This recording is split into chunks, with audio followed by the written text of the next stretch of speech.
My name is Dr. Chris Schneider. I'm one of the surgeons with Wright State Physicians. I do general and minimally invasive robotic surgery. My biggest areas of expertise are colon and rectal surgery, foregut surgery for things like reflux disease or hiatal hernia, as well as hernia of the abdominal wall and groin, and complex abdominal reconstructions.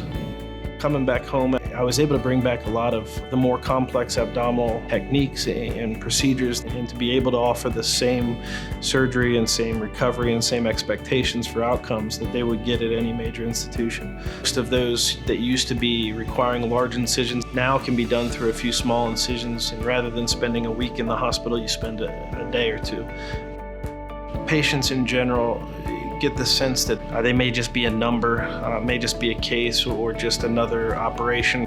The reality is, the best patients do with recovery and getting through the tough time of surgery is when they have somebody there that gets what they're going through. And everybody needs a little something different, and trying to figure that out before you have to go to sleep for surgery is a nice approach that I try to take. I feel like you can come in and find out more about what's going on and what your options are, and to be comfortable and get comfortable with the care that you're going to receive. Coming into the doctor's office is enough tension and nervousness as it is, and we want you to be able to feel like it's somebody you can talk to and somebody that's going to take care of you.